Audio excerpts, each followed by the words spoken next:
वक्रतुंड महाकाय सूर्यकोटि समप्रभा निर्विघ्नं कुरु मे देव सर्वकार्येषु सर्वदा। ओम श्री गणेशाय नमः। नमस्कार दोस्तों, स्वागत है आप सभी का हमारे चैनल भक्ति ज्ञान में। दोस्तों, आज मैं आपको मार्गशीर्ष मास अगहन मास कृष्ण गणेश संकष्टी चतुर्थी व्रत की कथा सुना रहा हूँ, जिसमें हम कथा सुनेंगे महाराज दशरथ की कथा। पार्वती जी ने गणेश जी से पूछा कि अगहन कृष्ण चतुर्थी संकटा कहलाती है और इस दिन किस गणेश की पूजा किस रीति से करनी चाहिए। गणेश जी ने उत्तर दिया कि हे हिमालय नंदिनी, अगहन में पूर्वोक्त रीति से गजानन नामक गणेश जी की पूजा करनी चाहिए। पूजन के बाद अर्घ देना चाहिए। दिन भर व्रत रहकर पूजन के बाद ब्राह्मण को भोजन कराकर जौ तिल चावल चीनी और घृत का साकला बनाकर हवन करावे तो वह अपने शत्रु को वशीभूत कर सकता है।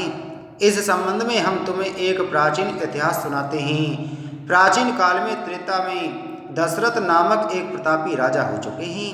वे राजा आखेट प्रिय थे। एक बार अनजाने में ही उन्होंने एक श्रवण कुमार नामक ब्राह्मण का आखेट शिकार करने में वध कर दिया। उस ब्राह्मण के अंधे माँ बाप ने राजा को श्राप दिया कि जिस प्रकार हम लोग पुत्र शोक में मर रहे हैं, उसी भांति तुम्हारा भी पुत्र शोक में मरण होगा। इससे राजा को बहुत चिंता हुई। उन्होंने पुत्रेष्टि यज्ञ कराया। फल स्वरूप जगदीश्वर राम ने चतुर्भुज रूप में अवतार लिया। भगवती लक्ष्मी जानकी के रूप में अवतरित हुई। पिता की आज्ञा पाकर भगवान राम ने सीता और लक्ष्मण के साथ वन में खरदूषण आदि राक्षसों का वध किया। इससे क्रोधित होकर लोगों को रुलाने वाले रावण ने सीता जी का अपहरण कर लिया। सीता जी के वियोग में भगवान रामचंद्र जी ने पंचवटी का त्याग कर दिया और ऋष्यमुख पर्वत पर पहुंचकर सुग्रीव के साथ मैत्री की। तत्पश्चात सीता जी की खोज में हनुमान आदि बानर तत्पर हुए। ढूंढते ढूंढते बानरों ने गिद्धराज संपाति को देखा।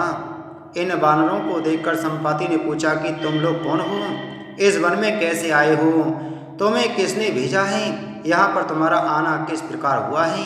संपाति की बात सुनकर बानरों ने उत्तर दिया कि भगवान विष्णु के अवतार दशरथ नंदन राम जी सीता और लक्ष्मण जी के साथ दंडक वन में आए हैं। वहाँ पर उनकी पत्नी सीता जी का अपहरण कर लिया गया है।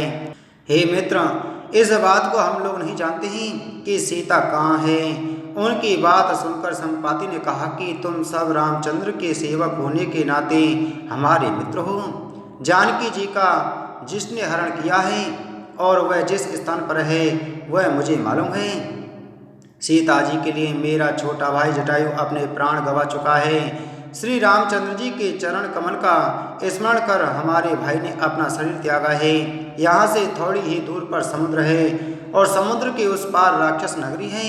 वहाँ शीशम के पेड़ के नीचे सीता जी बैठी हुई हैं। आप लोग देखिए, रावण द्वारा अपहरण सीता जी अभी भी मुझे दिखाई दे रही हैं। मैं आपसे सत्य कह रहा हूँ कि सभी वानरों में हनुमान जी अत्यंत पराक्रमशाली हैं, अतः उन्हें वहाँ जाना चाहिए। केवल हनुमान जी ही अपने पराक्रम से समुद्र लांघ सकते हैं, अन्य कोई भी इस कार्य में समर्थ नहीं है। संपाति की बात सुनकर हनुमान जी ने पूछा कि हे संपाति, दुस्तर समुद्र को मैं किस प्रकार पार कर सकता हूँ? हमारे सब वानर उस पार जाने में असमर्थ हैं, तो मैं ही अकेला कैसे पार जा सकता हूँ? हनुमान जी की बात सुनकर संपाति ने उत्तर दिया कि हे मित्र, आप संकट नाशक गणेश चतुर्थी का व्रत कीजिए। उस व्रत के प्रभाव से आप समुद्र को क्षण मात्र में पार कर लेंगे। संपाति के आदेश से संकष्टी चतुर्थी के उत्तम व्रत को हनुमान जी ने किया। हे देवी, इसके प्रभाव से क्षण भर में समुद्र को लांघ गए।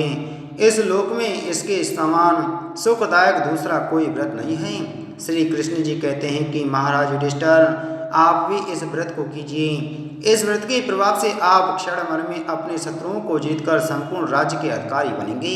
भगवान कृष्ण का वचन सुनकर युधिष्ठिर ने गणेश चतुर्थी का व्रत किया। इस व्रत के प्रभाव से वे अपने शत्रुओं को जीतकर राज्य के अधिकारी बन गए। बोलो श्री गणेश भगवान की जय।